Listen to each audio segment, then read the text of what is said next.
Martabak telur isi usus. Mendengarnya saja bisa membuat sebagian kita bingung. Bukan mitos, tetapi nyata adanya. Martabak ala Madura memang punya isian berbeda dengan martabak telur lain.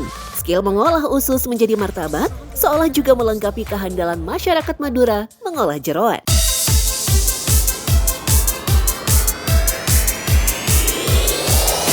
Tak hanya bebek ataupun soto Madura, masyarakat dari Pulau Garam ternyata punya banyak makanan unik yang tak pernah terbayang sebelumnya. Salah satunya tentu martabak telur isian usus. Ini yang dari belakang dari rumah udah jadi isiannya buat martabak Madura. Iya. Iya, pada bingung kan? Saya sekarang ada di Kotak Amal, bukan Kotak Amal ya. Ada di tempat pembuatan martabak Madura. Dari namanya udah tahu kan, Madura. Pasti saya ada di Madura. Bukan, ini Jakarta. Melihat sekilas saja, martabak Madura memang sangat berbeda dengan sajian lain. Alih-alih berbentuk kotak besar yang nantinya dipotong, tampilan martabak Madura mirip dengan segitiga yang masing-masing dibentuk secara terpisah. Tak hanya itu saja, martabak Madura tidak memakai telur ataupun daging. Isiannya justru bihun dan usus ayam.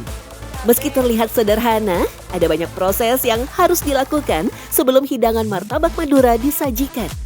Salah satunya, membersihkan usus ayam. Oh, ini kan karena usus itu ada bau-bau jeroannya gitu ya. Iya. Nah, untuk penghilang bau jeroannya itu kita biasanya pakai jahe sama kaldu boleh nih kalau mau. Oh pakai gitu, teh. oke ini masukin. Terus ini ada apa lagi? Daun jeruk. Ya, daun jeruknya udah, terus ada biji pala. Oh ini biji pala juga Iya, buat ngilangin bau juga. Betul. Oh jadi ini tips dari resep Madura ya? Benar banget. Setelah bersih, usus lalu dipotong untuk kemudian diberi bumbu.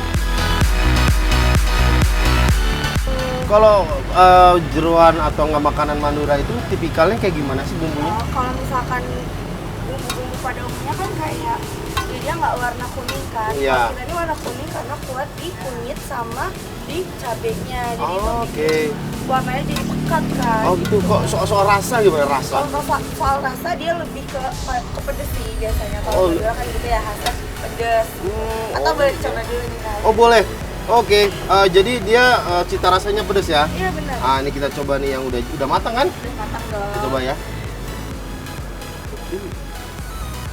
Rasanya bener kata Anita. Ada gurih, ada pedasnya juga. Kunyitnya kerasa banget. Tentunya kan. Nggak amis bener, karena udah tadi ada jahe, ada pala, jadi amisnya hilang. Ini berarti kita bikin martabak ya, sini udah jadi ya? Oke.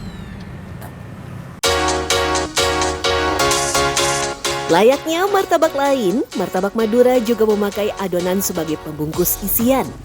Cukup dari tepung, garam, dan juga air. Untuk melebarkan adonan, penjual memakai piring seng yang dibalik sebagai alas bawah. Teknik ini disebut peret oleh masyarakat Madura. Kalau misalnya kita pakai piring kaca, itu nempel kan tepungnya Kak, jadi kita nggak bisa dibalik gitu. Kalau misalkan pakai piring plastik, itu licin gitu. Jadi emang paling pasnya pakai piring seng itu karena dia nggak nempel, terus juga dibentuknya mudah gitu Kak. Ah, Mbak ini dipakai ini ya. Dia dioles pakai apa tadi minyak juga ya? Oh. Supaya licin dan terbentuk. Oh, ini alasnya dipakai minyak ya, alas Iya, belakangnya. Oh, gitu. Terus ini plastik biar apa nih? Untuk karena kalau gini dia akan robek. Oh, gitu. Oh, jadi biar nggak robek pakai plastik ya. Oke. Kalau robeknya karena hianatin berarti jangan ya. Jangan pakai plastik ya. Setelah lembaran adonan siap, baru isian dimasukkan. Pembeli bisa memilih hanya memakai isian bihun atau ditambah usus. Segitiga ya. Nah, ini repot ini. Oke. Hap. Hasil profesional dan yang non profesional. Jadi walaupun sekilas mudah ya, ditekan-tekan ternyata susah. Kuncinya itu satu, jangan terlalu banyak. Saya tadi terlalu banyak toppingnya. Benar. Ya, jadi dia berantakan, jadi susah ditutup, ya kan? Benar. Jadi nggak bentuk segitiga. Jadi aur-auran namanya. Dulu bentuknya ya. Sekilas jadi kayak amuba ini.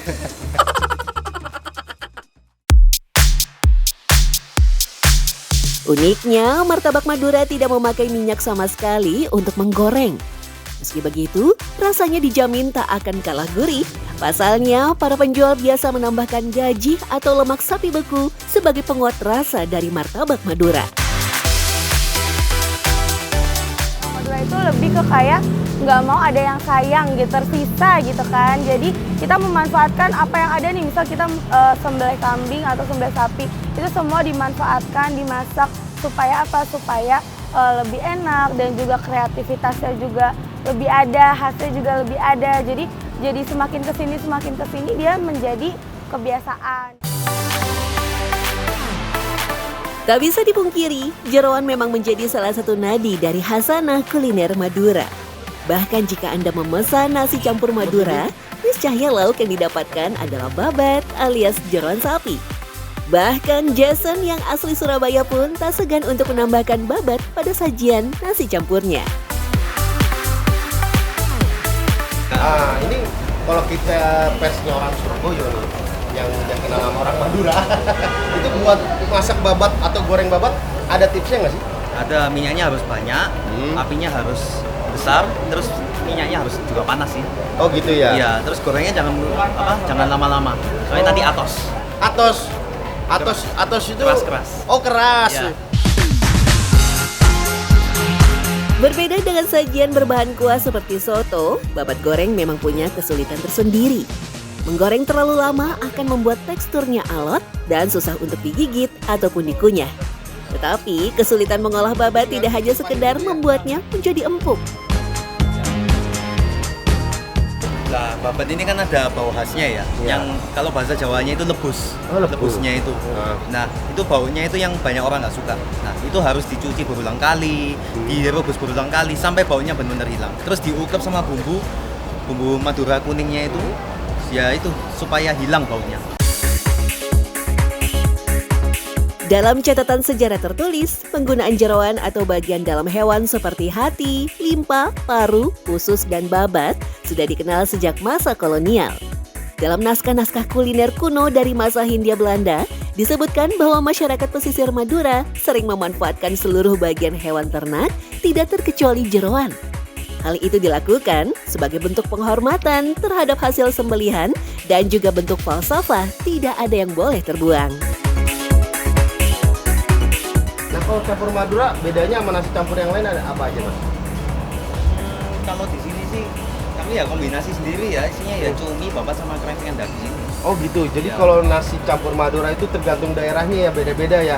Ada yang cuminya aja kan, yang kayak cumi atom gitu ya. Tergantung orangnya sih. Tergantung orangnya. Budaya Madura yang dikenal keras, lugas, dan penuh semangat juga tercermin dalam cara mereka mengolah jeroan.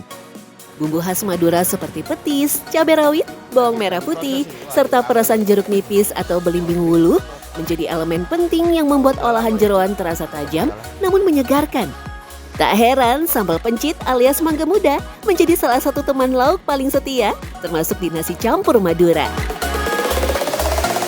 Meski berlabel jeroan, usus dan babat tak hanya bisa dinikmati sebagai hidangan yang lezat. Keduanya menyimpan kenangan dan nostalgia tentang bagaimana nenek moyang kita bertahan sekaligus menghargai kehidupan.